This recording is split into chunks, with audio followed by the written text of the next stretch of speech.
श्रद्धेय मोहन राव भागवत जी के बयान को बृहत्तर संदर्भों में आप देखेंगे तो मुस्लिम समाज के लिए एक आश्वस्ति है कि हम सिर्फ अपने उस पवित्र तीर्थस्थलों की बात कर रहे हैं और वो न्यायालय के द्वारा अथवा आपसी वार्ता के द्वारा हल किया जा सकता है। परंतु प्रत्येक समाज में जो कट्टरपंथी तत्व होते हैं वो मस्जिद अथवा मंदिर को लेकर के प्रत्येक मस्जिद के नीचे कोई मंदिर दबा होगा, यह भी ठीक नहीं है। तो ये गलत उसमें क्या कहा है उन्होंने। हमें बृहत्तर कंटेक्स्ट में देखना चाहिए कि पूरा सनातन हिंदू समाज इस्लाम विरोधी नहीं है, क्योंकि सर्वधर्म सर्वे भवन्तु सुखिनः ये जो शब्द हैं ये बाकियों के नहीं है, सनातन हिंदू समाज के शब्द हैं। तो हमें इन्हीं संदर्भों में, दूसरी बात ज्ञानवापी हो या कृष्ण जन्मभूमि मथुरा हो, इसके संदर्भों में अगर कोर्ट में केस है 1991 का कानून इसमें बाधा बनता है तो इस पर विचार करने का प्रश्न हो, तो हमें इसी आश्वस्ति के संदर्भों में देखना चाहिए। मैं पूछूं कि इस देश में हिंदू मुसलमानों के बीच गृह युद्ध हो जाए तो इस युद्ध के बाद क्या होगा? फिर तो शांति चाहिए। तो क्या यह शांति हम युद्ध से पहले स्थापित नहीं कर सकते? इसके लिए दोनों समाज के बुद्धिजीवियों को आगे आना होगा और उन्हें भी, मुस्लिम समाज को भी हमारी मजबूरी, हमारी आस्था को समझना होगा।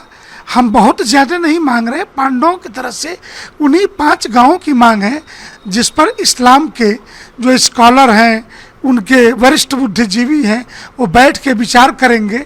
और जब वो बाबर औरंगजेब जैसे आक्रांताओं से अपने रिश्ते नहीं जोड़ेंगे और जब भारतीय संदर्भों में विचार करेंगे तो उन्हें लगेगा कि हिंदू समाज की मांग जायज़ है। हमें लगता है कि यही संदर्भ है। आरएसएस ने तब भी आंदोलन नहीं किया था शुरू में। श्री राम जन्मभूमि मुक्ति यज्ञ समिति महंत अवैधनाथ जी की अध्यक्षता में और कांग्रेस के एक पूर्व मंत्री थे कैबिनेट, डॉक्टर दाऊद दयाल खन्ना, जो उस समिति के महामंत्री थे। बाद में जब लगा कि नहीं, हिंदू समाज का जनमन राम जन्मभूमि को प्राप्त करने के लिए तड़प रहा है, तब संघ ने बड़े रूप में आकर के इस नेतृत्व को संभाला। विश्व हिंदू परिषद की पहले एंट्री हुई, श्रद्धेय अशोक सिंघल जी की, और उसके बाद संघ ने संभाला। और आंदोलन में ताला खुलने के बाद 1986 में 89 में पालमपुर हिमाचल प्रदेश में राष्ट्रीय कार्यकारिणी बीजेपी की बैठक में श्री राम जन्मभूमि के विषय पर पहली बार प्रस्ताव पास किया गया था।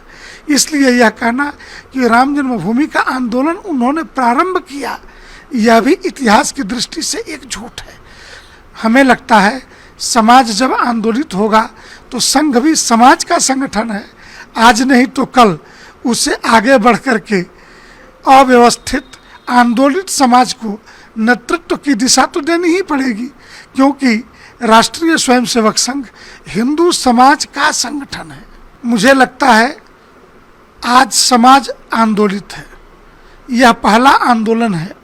हिंदू समाज की दृष्टि से आप विचार करें कि जो मीडिया के द्वारा दिखाए गए साक्ष्यों पे, जहाँ कोर्ट से ज़्यादा मीडिया ट्रायल चल रहा हो और एक एक चीज़ों पर साक्ष्य, तो हमने दिल्ली में कुछ वकीलों से भी कहा कि एक दिन के लिए ही सही 24 घंटे के लिए और भारत के सभी भाषाओं के मीडिया को उस ज्ञानवापी में शिवलिंग के पास अलाउ कर दिया जाए, पूरे उस परिसर में, कि वो अपने कैमरे से लाइव कर दें, देश देख ले और समाज को तय कर देने दीजिए। लेकिन मेरा मानना है कि यह एक अराजक स्थिति भी हो सकती है। ऐसी परिस्थिति में सभ्य समाज को अपने संविधान और अपने न्यायालयीन व्यवस्था पर विश्वास रखना चाहिए। और मुझे नहीं लगता कि ये अंतिम निर्णय है कोई, कि जब समाज आंदोलित होता है तो आप चाहें न चाहें आपको सम्मिलित होना पड़ता है और विचार व्यक्त करना पड़ता है। इन संतों के बारे में हमें कुछ नहीं कहना। काशी ने पहले भी देखा है और इनके गुरुदेव अयोध्या में राम जन्मभूमि के बगल में बाबरी मस्जिद बनाए रहे थे और 1991 का कानून जब पास हुआ था तो बड़े प्रभावी मुद्रा में थे नरसिंह राव की सरकार के समय में। तब तो इन्होंने कुछ किया नहीं, और आज कानून काला है, उजला है, सफ़ेद है, ये फालतू की बातें हैं। ये पॉलिटिक्स बंद होनी चाहिए। समाज सब समझता है,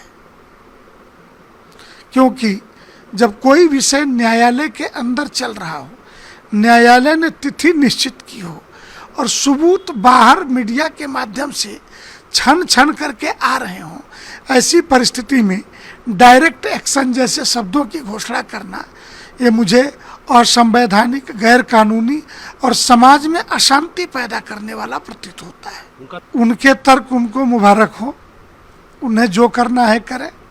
सुप्रीम कोर्ट के आदेश पर वो परिसर 33 गुणे 33 फीट का तालाब और उसके अंदर का वह शिवलिंग 12 फीट के व्यास का, वो सीआरपीएफ और उत्तर प्रदेश के गृह सचिव और मुख्य सचिव के घेरे में।